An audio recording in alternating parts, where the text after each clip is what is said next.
Welcome to the I Want to Know podcast. I'm Josh Spector and I am your host. If you don't know who I am, I'm the creator of the For the Interested newsletter, which you can check out at fortheinterested.com. If you're new here, welcome. My goal with this podcast is to simplify audience and business growth for you. Typically, I invite a guest on to ask me 3 questions and then help them figure out how to grow their audience and business. But today I've actually got 3 guests for you. That's because what you're about to hear are 3 excerpts from one of my recent jam session Q&As. Let me explain. I offer a product called Skill Sessions, which you can check out at joshspector.com/sessions. They're a series of 1-hour video presentations where I teach you how to do things like grow your newsletter in 5 minutes a day, get more clients, create a product in a day, and define your niche. When you become a Skill Sessions member, you also get invited to join me for a monthly jam session Q&A, where I give members specific feedback and suggestions on anything they're trying to figure out.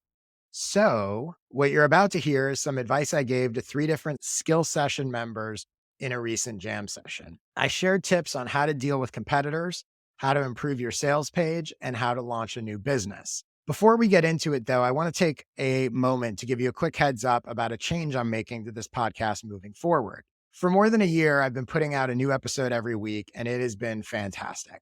I love doing it. The audience continues to grow, and the feedback I get on the show is awesome. Thank you for listening and for your support. But now I've reached a point where the show is at a place where I've got a ton of archival content that lots of people, and probably many of you listening, haven't heard yet. It all lives on my YouTube channel. It all lives on the podcast feeds, wherever you listen to your podcast. And again, on YouTube, you can see clips and highlights. My channel name is Josh Spector Videos. So I've decided to make a slight change. I'm going to stop publishing new episodes on a weekly basis and instead publish new episodes every other week. So basically, we're going from 4 new episodes a month to 2 new episodes a month. Nothing else about the show will change, but this will give me time to promote and resurface all of the content I've already created on this show and hopefully give you some time to explore the archives as well. Okay, so that's the quote unquote news as relates to this podcast. Now let's get into today's episode. To start things off, here's the advice I gave Marek Jankowski about what to do when a competitor offers something very similar to you. Hi, Hey, Josh. Marek. I have a question about my wife's situation this time. She's a children's book influencer. She promotes children's books on her blog, in social media, and she has maybe not a copycat, but an imitator, I would say. And this other blogger is literally copying her ideas, doing the same book lists, the same kind of pictures on Instagram and so on. So, of course, it's demotivating, and it's also not good for the business because some children's book publishers, seeing 2 similar influencers, go with the cheaper one. And since the imitator has smaller audience, she's also cheaper. So my question for you, do you have any ideas how to handle this situation, both in terms of motivation and in terms of collaboration with the publishers? Sure. Can I see your wife's Instagram account or blog, or do you mind? I won't ask you to tell me who's copying her, but I'll just take a look at hers. Probably. Yeah, but it's in Polish, so I'm not sure if it will help What's you. the name? I'll pull it up anyway. So I don't know, maybe I'll be able to see something. Let me type it. Okay. It will be easier. Cool. 1 second. Just so I can get some sense of sort of what she's sharing. 1 sharing. second. I need to find it. It's not that easy, but I will do my best. Okay, no problem. So while you're doing that, I'll sort of talk about first a general mindset that relates to this. Is, I think it's super important to understand that success in any of this space is not a zero-sum game. Right. So I am a strong believer that, yes, there may be competition and whatever, but the idea that anyone else's success or what they're doing in any way prevents you from succeeding, I just, from a mindset perspective, fundamentally don't believe. So I understand the frustration, and I would have it too if I felt like, people are taking my stuff and whatever. But my first recommendation would be to, whatever you have to do to convince yourself, or your wife to convince yourself, her success is not tied to the other woman, right? It's not an either or. They could both succeed, right? And that's really important to sort of wrap your head around, because otherwise you will drive yourself crazy. And, and the truth is, it's one thing if they're actually stealing her content. They're not really stealing her content. They're stealing her formats. Yeah. Right? Now, she's not the first one to do book recommendations. She won't be the last one to do book recommendations. Stealing of content is a whole other thing, but that's not what's happening here, right? Maybe they saw her and they're modeling what she did and etc. Right? So the other thing is she needs to understand like what her differentiation is, right? Because lots of people can do the same format, but it's not the same thing, right? Her book recommendations in theory will be different and coming from a different place and for a different type of people than the other ones. Or is the other person literally recommending all the same books and stuff? Sometimes yes, because there are the same launches at the same time, so right. The most book influencers talk about the same titles, but also they both have like very similar background. Okay. So there are some similarities in their approach to books, in their approach to talking about them, maybe because of the education, maybe because of the professional experience. I don't know, but it's like you have a shadow following you. Right. So I would think about like, here's another way to think about it, right? I share audience and business growth tips. So do a million other people, right? And they have a lot of them have big audiences. A lot of them have bigger audiences than me. A lot of them have smaller audiences than me. A lot of them are making more money than me. Some of them are making less money than me, right? But ultimately, there's a reason you guys have chosen to be members of these skill sessions as opposed to or in addition to other stuff. There's something about my viewpoint, my advice. There's something about it that is unique that resonates with you, which, by the way, does not resonate with lots of other people. Yeah. Right. So there's something about, and I think what your wife actually has is probably maybe a messaging problem. And maybe in her own head, but also outwardly looking, right? There's something about her. There is a reason for people to choose her as opposed to this other person. She's thinking about formats and going, they're doing the same thing that I'm doing. I can look at a million other people and go, they're sharing audience and business growth tips. They're doing the same thing that I'm doing. They have a podcast, they have a membership, they have a whatever, right? But the truth is something is different. So that's where I would start. If I were her, I would sit down and I would, as opposed to looking at what's similar between her and the other one, what's different about their perspective, their background, their audience, why are people following her that aren't following the other one? Like try to find all those differentiation points and play those up in the messaging, right? The who it's for, the why it's the whatever, as opposed to worrying about the format, because the format, lots of people can do lots of things with formats. Right. And but again, underlying all of this is the key thing is to understand that like and by the way, like, so first of all, from a follower perspective, people can follow multiple people. So it's literally not a zero-sum game, right? Yeah. Why are people, if she's worried that the other person's getting followers that she's not, well, why is that, right? They could follow both people at no extra cost to them, right? Now, from the sponsorship or the brand part, again, that's a messaging issue. She needs to understand it's not just price. People buy things that are more expensive all the time, right? So the question is why she needs to have reasons that brands or publishers or whatever should be buying her as opposed to the other one. It's the differentiation that matters. She's going, they're buying her because of the price. And maybe they are, but what that really means is she's not differentiated enough. Okay. What it really means is those people buying think they're the same. And my point is they're not the same. Now, she may differentiate herself and they may still go, we'd rather have that one. That's fine. But some people will go, we'd rather have you. So she needs to get clear on the differentiation and play that up and not just think, oh, we're the same because we do the same formats and the same type of stuff. Does that make sense? Yeah, sure. Yeah. Thank you. And I'm sure she's more differentiated than she realizes. She just Yeah, hasn't, because everybody is, right? Like yeah. she just hasn't thought about it that way.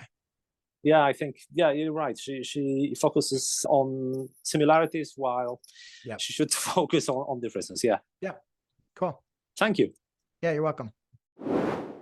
The next jam session excerpt I have for you today is my conversation with Steph Fuccio about her sales page. Here's how I told her step by step exactly how to improve her sales page based on what's worked well for me with mine. Josh, seriously, thank you for sharing all that information about the skills session, because that watching you do this over the past few months since I've been following you has just been like I had been planning and not doing a course for years. I have so many notes on I the know the feeling. intricacy. Yeah, of course. And when I started to watch you do this, I was like, oh, I'm so doing this now. So I've been doing it for the Nice. past few months, and it's an experiment.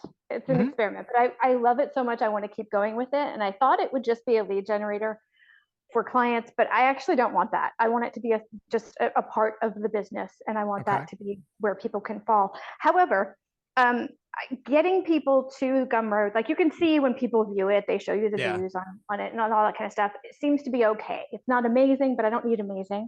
I just need it to keep growing. But the conversion, and that's where your conversation with Bodhi had me going, that problem, that's what I have. So I would love some advice on how to get people to just click that dang buy button. I mean, I've added so many assets to them. I add timestamps and transcripts, and I'm adding all the testimonials and all the stuff that's coming in, and it's still, they're not buying. Not never, but not enough. Okay, so I'm going to share my screen so we can look at your page. Everyone can see this, right? So I'm guessing that, for example, like let's pick any one of these products or whatever. So I'm guessing that like you send people to one of these individual sales pages, right? Usually, yeah. Okay. Which one? You tell me which one you want me to pull up. Okay. If you go to the bottom, I can't see too well, but there's one that says promotions. Is it the bottom left? 30 ways to promote and share your podcast? Yeah. Okay. So you are driving from your other platforms, your newsletter, your social media, whatever, right? You're saying, hey, I've got this thing, 30 ways to promote your podcast. They're coming here and then they're not buying, right? Yeah. Generally, yeah. Okay. So, and you don't know why they're not buying, but you're getting a lot of people you're getting a decent amount of people to click, but they're just not buying, right? I can see the spikes when I put it in the newsletter or the podcast or mention it on social media. I can see people going. It's not huge, but I often forget to keep mentioning it, which I have to get better at. But I do see the spikes. People are going, but they're not. Okay. So let me give you a quick sort of sales page review, I guess. Like that's sort of what we're talking about, right? Like what could I do to make this convert better? So, okay. So the first thing is you could probably have a better image, right? Yeah. So grainy video screenshot of yourself. And by the way, like I'm not a designer by any stretch of the imagination, but this is saying something about the product. My guess is this is making the product look worse than it is. Right? It's not helping you. Right. And then when you scroll through, I like that you're sort of showing some of what the product is here. But again, kind of a grainy image. Also, it's buried. Are people even going to realize that there's more to see? Right? When they're just coming, they probably just look and scroll down. So my guess is a lot of people aren't even seeing this. Yeah. So good idea, but probably buried. As far as this goes, so as far as the title, 30 ways to promote, share your podcast to get the right attention feels a little bit like a blog post title. Okay. Not necessarily like a product title. So my instinct is, now again, you're getting people to click to see it, but my instinct is that it feels less valuable than it probably is, right?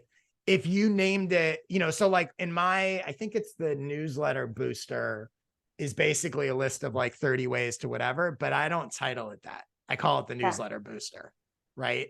So Gotcha. if this was like the podcast promotion machine or, whatever it is, like name it something that feels more product-like and less blog post-like.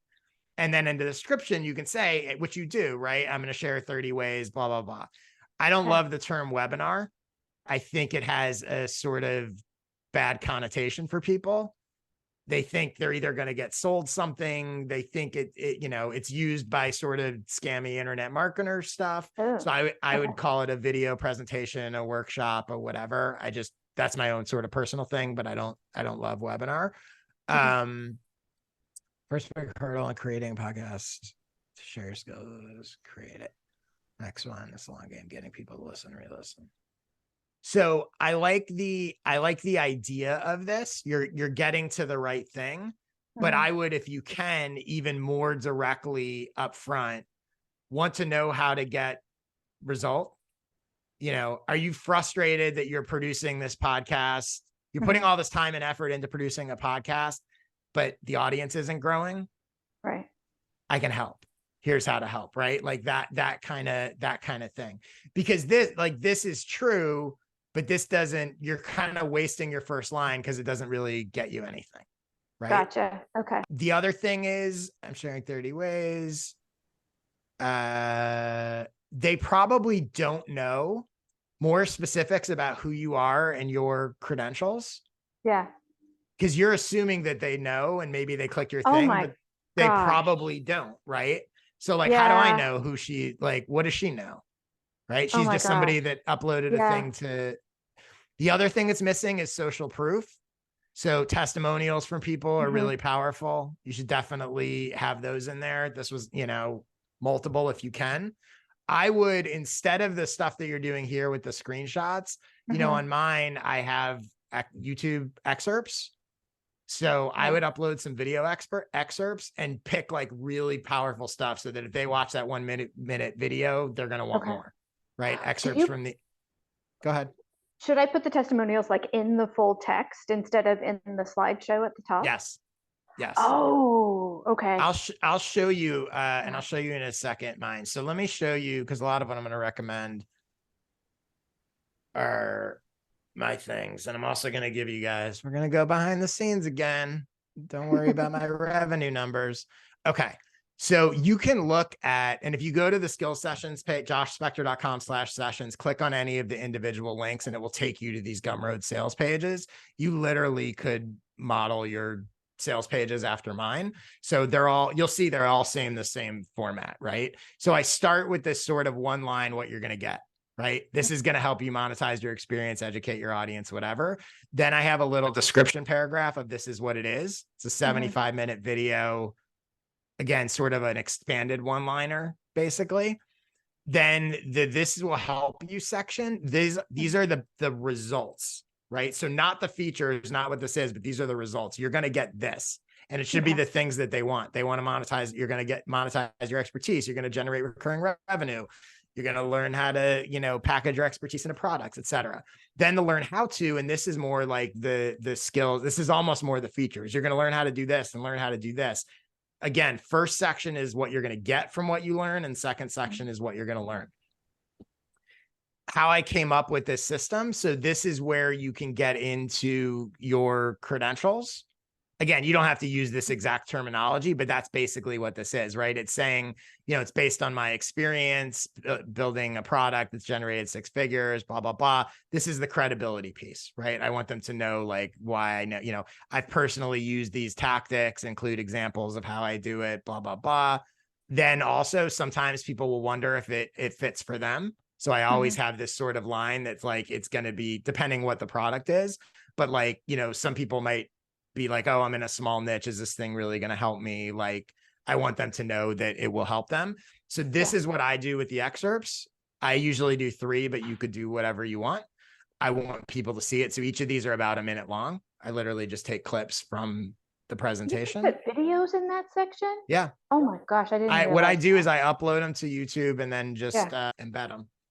Oh, there's like exactly. So, and then I put my testimonials down here, right? Comments from people who have seen it. Oh, that's amazing. So you could absolutely do this. And it's going to be a much more powerful. And again, like you'll see, I just use the logo. I don't use, to be honest, I don't even think I realized you could do a carousel until I just saw your page. The other thing is I have no idea what your conversion rates are, but I'll show you guys this. You know, conversions are always going to be, even if it's good. So let's do like the newsletter, social playbook, all time. Whoops. Loading. Wait, that's every product, I think. Okay. So you'll see my conversion rates. Overall, I don't see how I get an overall conversion rate, but you can see, right? So this is like direct email. This is pretty much going through my newsletter. So 5%. And that's pretty good. Like I'm happy with that. So again, I don't know what, just for everybody knows, like, cause it's easy to talk about like my conversion should be more, you know, realistically, again, it depends on a lot of factors, but you know, I feel like I'm very happy with the success of this and it's 5%. Yeah. So any other questions about that, or that helps? No, hopefully. That was phenomenal. Thank you. Awesome.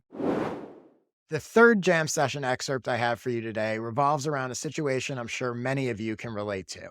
Here's my take on how to overcome any insecurity you may have when it comes to launching something new and how to push past those pesky feelings of imposter syndrome. Hey, Rhonda. Hi. I've been listening to you for almost a year now, and I've really learned a ton. So Awesome. yeah. So I'm a baker, and I'm starting to age out. My hands hurt. I was going to say, I didn't know baking was something you could age out of. I thought you get better as you get older, but okay. Yeah. So I also went through a great resignation about a year ago where I lost my baking staff and wasn't able to hire new people. So I had been pretty much an administrator at that point. You know, at the max, I had a staff of 10, and then it came down to just me. Wow. And so I did a huge direction change, focused on 100% whole grains instead of white bread with some whole grains. And it really transformed it really differentiated me from my competitors. And I think I found my wild and crazy tribe. They just went nuts. So that was pretty cool. But I because I took this huge turn, my income is much lower than it used to be. And so I would like to find other ways to diversify my income that doesn't depend on me baking more. And so I've been thinking about the skill sessions and stuff like that, but you know, I'm a baker. I don't know how to do this technical stuff so well. Right. And so I get really intimidated and in the weeds when I'm trying to figure out how to do it. And I have a limited window, and then I blow that and I can't figure it out. And then I have to, drop it and move on to something else. So I'm just trying to figure out if there's other ways where I can do this growth, and does it have to be content kind of things, or I mean, so no, again, like anything's possible, right? Yeah. Right. So like you can do it in whatever way you want, and ultimately you're probably going to experiment with some different things until you figure out like what is right for you. You know, I did literally zero on video. No videos, no podcasts, no Zoom, no nothing for, I don't know, the first 6 years of my business and 40 years of my life. Like, so again, like, it's not like you have to have it all figured out right from the get-go. Is the part that you find sort of scary, confusing, overwhelming, the production part, like content? And I mean like I don't know what to make to sell. Or is it the sort of marketing and selling part, or both? Both. Yeah. Because I'll get stuck on like writing out what I want to say, and I'll just critique it to death and not get anything done. Is there something that specific, like, do you feel like at its core you want to, here's a good place to start. So I always talk about like, think about the transformation you want to help someone make. Right. So hypothetically, let's say you want to, I'll give you 2 examples just based on the 2 minutes I know about you, right? So you might say, I want to teach people how to bake, right? And the transformation is maybe they don't know how to bake at all. They're just starting out and now they know how to bake. Or maybe they already bake, but they want to get better. They want to get more gourmet. They want to whatever, right? So like it could be either of those things. So once you figure out that's the transformation I want to make, now it's like, well, there's a lot of different ways that I could help them do that. It could be one-on-one coaching. It could be content, video or written. It could be group coaching. It could be anything, right? But once you know the transformation that you want to help people make, and also who do you want to help make that, right? I want to help college kids learn how to bake. I want to help retirees learn how to bake. I want to help men learn how to bake. I want to help restaurant owners learn how to bake. Like, again, you can, once you know the transformation and you pick the audience, then you're just figuring out what's the way that I want to deliver that knowledge and help them make that transformation. And there's infinite possibilities. Now, a totally different transformation might be, I built and ran a really successful baking company, restaurant, whatever, cafe, whatever it was, right?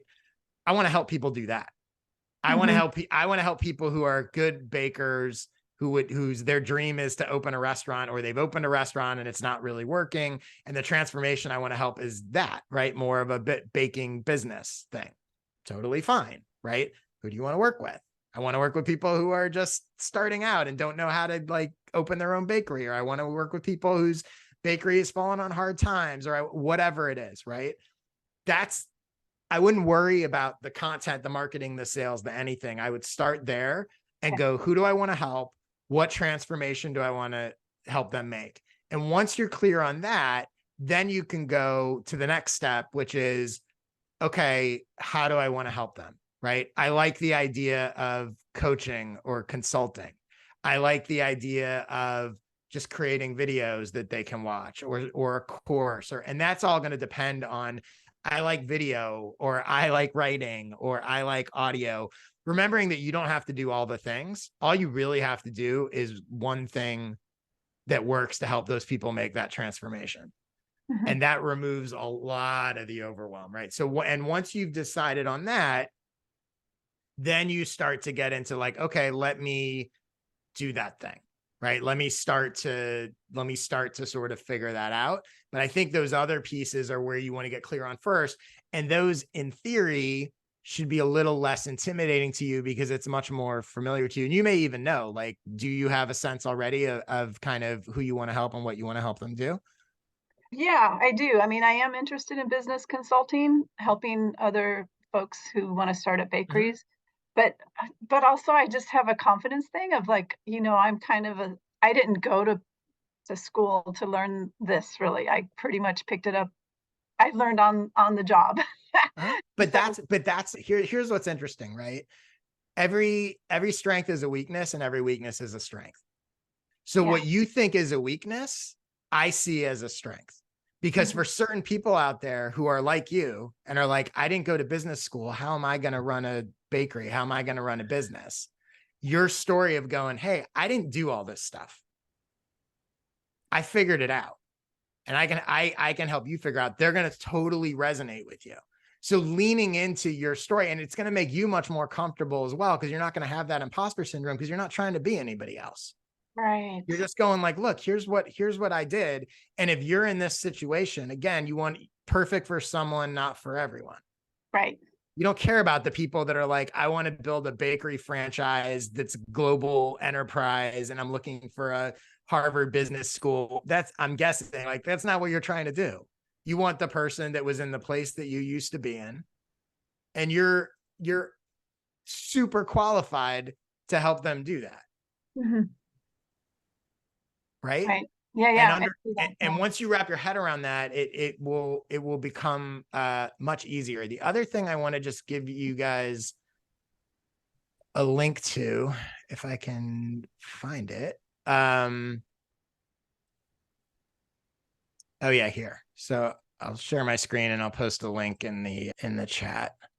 So I have a blog post on my site about how to monetize your expertise and 6 questions to ask yourself. You just paste that chat that I recommend you and sort of other people that are interested in this read, right? So what's a single topic of expertise is your focus? What separates you from other experts in your field? And again, this is where I'm saying, remember that like expert doesn't necessarily have to mean like academic expert, right? You have an expertise that others don't have. Who needs your expertise? This gets into who do you want to serve? How will your expertise change a person's life? What's the best way for you to deliver your expertise? That's the sort of format part. And what are your monetary goals, roughly, right? So anyway, I recommend you check that out. But I think it's a lot of mindset stuff that's getting in your way, and it's based on assumptions that aren't necessarily true, right? Who am I to do this? Why are they going to listen to me? Whatever. And it's like, all you want to do, like, your ideal client is the person that you used to be, who you would have loved to learn from. Yeah. And whatever you're doing, most likely you don't need that many people, right? Whether you're doing coaching, whether you're doing course, whatever, you don't need that many buyers, certainly not to get started. Okay. So, cool. Okay. Well, I'll keep you in my back pocket for confidence. Yeah, there you go. Trust me. If you can run a bakery, you can figure it out. Thanks.